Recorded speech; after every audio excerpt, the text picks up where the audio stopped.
Assalamualaikum warahmatullahi wabarakatuh.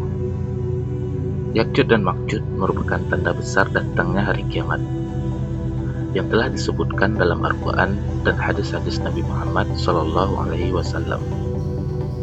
Dalam Al-Quran dinyatakan Yakjud dan Makjud ini adalah kaum yang suka berbuat kerusakan di muka bumi. Al-Imam Ahmad rahimahumullah meriwayatkan dari Ibnu Harmalah dari bibinya, dia berkata, Rasulullah Shallallahu Alaihi Wasallam berkhutbah, sedangkan jari tangan beliau dibalut dengan perban karena disengat kalajengking. Lalu beliau bersabda, sesungguhnya kalian berkata tidak ada musuh, sementara kalian senantiasa memerangi musuh. Hingga datang Yakjud dan Makjud, bermuka lebar, bermata sipit, berambut pirang. Mereka datang dari segala arah. Wajah-wajah mereka seperti tameng yang dilapisi kulit. Hadis riwayat Ahmad. Dalam Al-Quran Allah Subhanahu wa Ta'ala berfirman, kemudian dia menempuh suatu jalan yang lain, hingga ketika dia sampai di antara dua gunung, didapati di belakang kedua gunung itu suatu kaum yang hampir tidak memahami pembicaraan. Mereka berkata, wahai Zulkarnain, sesungguhnya Yakjud dan Makjud itu makhluk yang berbuat kerusakan di bumi. Maka bolehkah kami membayarmu imbalan agar engkau membuatkan dinding penghalang antara kami dan mereka? Zulkarnain berkata, apa yang telah dianugerahkan Robku kepadaku lebih baik daripada imbalanmu. Maka bantulah aku dengan kekuatan manusia dan alat-alat, agar aku dapat membuatkan dinding penghalang antara kamu dan mereka. Berilah aku potongan-potongan besi, hingga ketika potongan besi itu telah terpasang sama rata dengan kedua puncak gunung itu, dia Zulkarnain berkata, tiuplah api itu. Ketika besi itu sudah menjadi merah seperti api, dia pun berkata, berilah aku tembaga yang mendidih, agar kutuangkan ke atas besi panas itu. Maka mereka Yakjud dan Makjud tidak akan dapat mendakinya, dan tidak pula dapat melubanginya. Dia Zulkarnain berkata, dinding ini adalah rahmat dari Robku. Maka apabila janji Robku sudah datang, dia akan menjadikannya hancur luluh. Janji Robku itu adalah benar.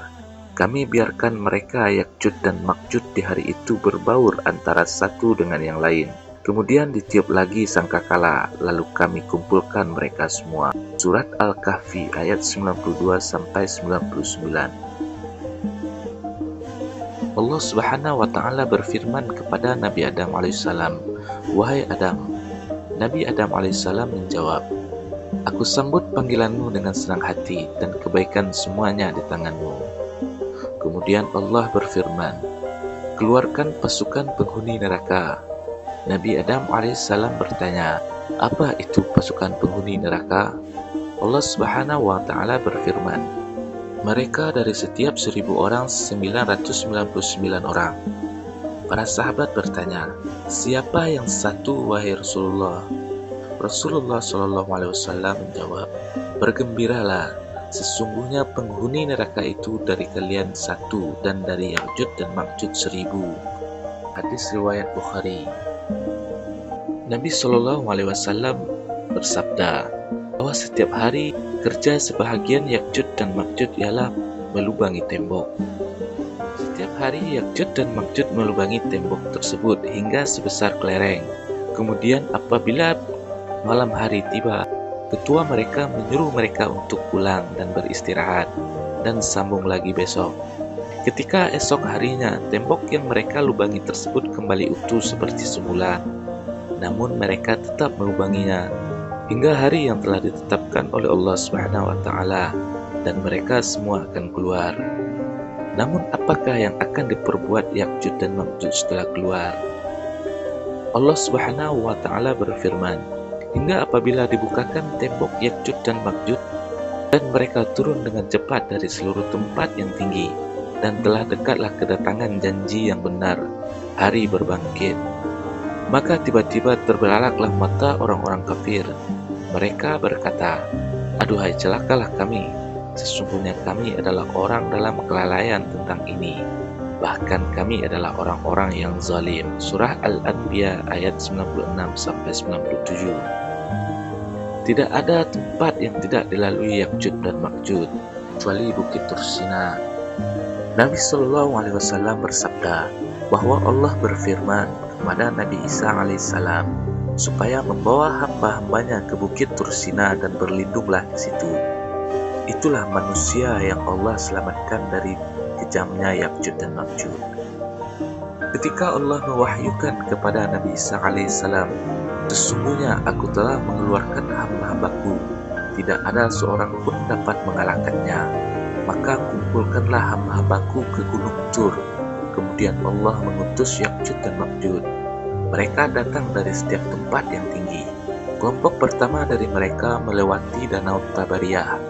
Mereka meminum airnya. Lalu orang yang di belakang dari mereka berkata, danau ini dulu pernah ada airnya. Nabi Isa dan para sahabat pun dikepung, sehingga pada hari itu kepala seekor sapi lebih berharga dari 100 dinar milik salah seorang dari kalian. Kemudian Nabi Isa alaihissalam dan para sahabatnya berdoa kepada Allah. Lalu Allah mengutus ulat-ulat pada leher-leher mereka Ya'juj dan Ma'juj. Akhirnya mereka mati semua, bagaikan satu jiwa yang mati.